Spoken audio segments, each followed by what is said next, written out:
ما یو پیر په دې عشق باندې رد کړی چې دا عشق پکې څه ته وایي. یو محبت دی، مینه ده، حدودو کې دننه، یو د مور پلار سره مینه، د بچي سره مینه، ښځې سره مینه، خپلوانو سره مینه، د هغې نه اوچته مینه، د پیغمبر سره محبت، د الله سره محبت. خو ما دا عشقونه مشقونه دا نشته. عشق دا ټکی داسې دی چې دې کې حرام څه کېږي. نو بیا د هغې په باره کې د بعض دا کوم چې داسې سیکولر ذهن والی او لیبرل طبقه کې ځان ته چې آزاد خیال وایي، هغوی زما په باره کې بیا دا خبره کوله چې دی د عشق نه څه خبره دی. او خصوصا دغه شاعران نه دي دا چې د عشق د قصو نه اوري، دوی دا وایي چې دی د عشق نه څه خبره دی، ځکه پرې رد کوي. نو ما زه څه ارماني م نه یم چې په دغه ګناه کې زه پرېوځم. عشق وایي دې ته چې دې کې ګندګي ده. پردی لور خور باندې مینېده، بیا په ناروا طریقو سره د هغې سره رابطې جوړول، سم خیال دی دې باره کې؟ پاک کار دی که پلید کار دی؟ پلید کار دی. خور لور دا خو د کور عزت دی.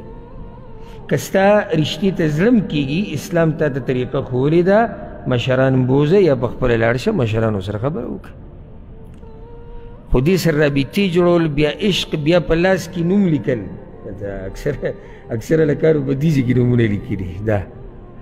او دا عشق نه، دا داسې یو څو کاله پورې، یو څو کاله پورې چې فلمونه ملمونه یې کتلي که نه، لږ ګرم ګرمې، بیا دا قیسې ویسې دې ټولې هېرې شي.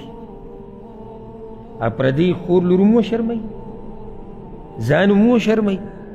او اکثر چې داسې خلکو ده چې غلطې رابطې او وعدې کړی که نه، د دوی ژوند هم مخکې صحیح نه چلېږي. ځکه چې دوی د یو بل سره مخکې ډېرې هغه قیسې کړي چې هغه د حد نه وتلي دي.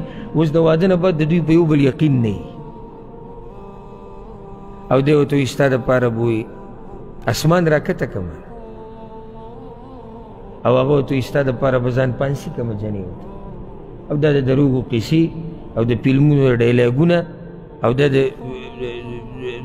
د چرسو سیګرټ او دا پیښې د ډمانو د فحاش خلکو، دا معاشره الله زموږ نه نه غواړي.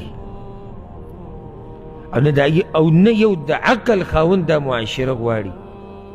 پاک صفا مؤمن څوک غواړي دا معاشره؟ نه. بلکې هر سړي کې موږ کې هر سړي سره دا سوچ دی چې یا الله زما د بچي حفاظت وکړه، یا الله زما د ښځې وکړه، یا الله زما د خور وکړه، یا الله زما د مشر